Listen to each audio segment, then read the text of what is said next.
తెలంగాణలో 18% జనాభా కలిగిన గొల్ల కురుములను రాజకీయ పార్టీలుగా దగా చేస్తున్నాయని యాదవ కురుముల రాజ్యాధికార ఐక్యవేదిక ఆరోపించింది. ఇక తమ ఓట్లతో అధికారం చేపట్టి పదవుల విషయంలో మాత్రం నిర్లక్ష్యం వ్యవహరిస్తున్నాయని మండిపడింది. లోక్సభ సీట్లతో పాటు నామినేటెడ్ పదవుల్లో సముచిత స్థానం కల్పించాలని డిమాండ్ చేసింది.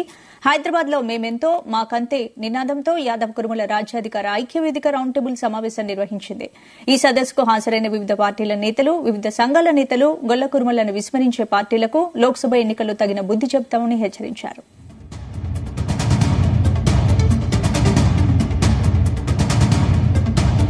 యాదవ కుర్మ జర్నలిస్టుల ఆధ్వర్యంలో సోమాజిగూడ ప్రెస్ క్లబ్లో మేమెంతో మాకు వాటా అంతా అని చెప్పేసి గొల్ల కుర్మలకు ఈ ప్రభుత్వంలో అవకాశాలు ఇవ్వాలని చెప్పేసి గత ప్రభుత్వంలో ఒక మంత్రి పదవి, ఒక రాజ్యసభ సభ్యుడు, ఒక శాసన మండలి సభ్యుడు, అదేవిధంగా 3 కార్పొరేషన్ చైర్మన్లు, 5 ఎమ్మెల్యేలకు అవకాశం దొరికింది. కాబట్టి మరి ఈ ప్రభుత్వంలో మొన్న ప్రకటించిన 37 కార్పొరేషన్లో ఒక్క కార్పొరేషన్ కూడా గొల్ల కుర్మలకు కేటాయింపు జరగలేదు. ప్రభుత్వ సలహాదారుల నియామకం జరిగితే ప్రభుత్వ సలహాదారులలో గొల్ల కుర్మలకు అవకాశం లేదు. అదేవిధంగా మంత్రివర్గ పునర్నిర్మాణం జరిగితే మరి అలా గొల్ల కుర్మలకు సంబంధించి ఒక్క అవకాశం లేదు. కాబట్టి మరి అలా గొల్ల కుర్మలు 18%, ఈ రాష్ట్రంలో సుమారు 50 లక్షల జనాభా గొల్ల కుర్మల జనాభా ఉంది.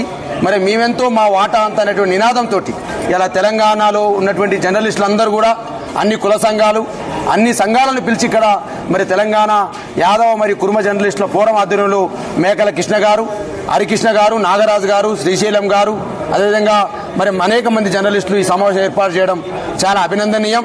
ఖచ్చితంగా ఈ ప్రభుత్వం రేవంత్ రెడ్డి సర్కార్కు అప్పీల్ చేస్తా ఉన్నాం. ప్రజాపాలన మీరు చెప్తా ఉన్నారు కదా, ప్రజాపాలనలో ప్రజలందరూ భాగస్వామ్యం ఉంటేనే కదా ప్రజాపాలన అనేది. మరి ప్రజాపాలనలో గొల్ల కుర్మలు మంత్రివర్గంలో లేకుండా, ముస్లింలు మంత్రివర్గంలో లేకుండా, లంబాడలు మంత్రివర్గం లేకుండా, ముదిరాజులు మంత్రివర్గం లేకుండా మరి ఇవాళ ఎట్లా ప్రజాపాలన అయితే అని చెప్పేసి ఇలా ఈ సమావేశంలో వక్తలందరూ కూడా చేయడం జరిగింది. అదే క్రమంలో ఈ సమావేశం 5-6 డిమాండ్ పెట్టడం జరిగింది. గత ప్రభుత్వం 10 ఎకరాలు కేటాయించింది కోకాపేటలో, 10 కోట్లు కేటాయించింది గొల్ల కుర్మల యొక్క భవనం, ఆత్మగౌరవ భవనం కోసం. మీరు 20 కోట్లు కేటాయించండి, 20 ఎకరాలు కేటాయించని చెప్పేసి ఇది తీర్మానం చేయడం జరిగింది.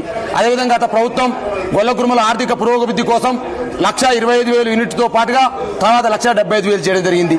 మీరు ఎలక్షన్లో 2 లక్షల రూపాయలు ఇస్తామని చెప్పినారు, ఆ 2 లక్షలు అమలు చేయాలని చెప్పేసి కూడా చెప్పడం జరిగింది. అదేవిధంగా ఇవాళ గురుకుల పాఠశాల గత ప్రభుత్వ ఆధారంలో న్యాయం జరిగింది. మరి ఇక గురుకుల పాఠశాల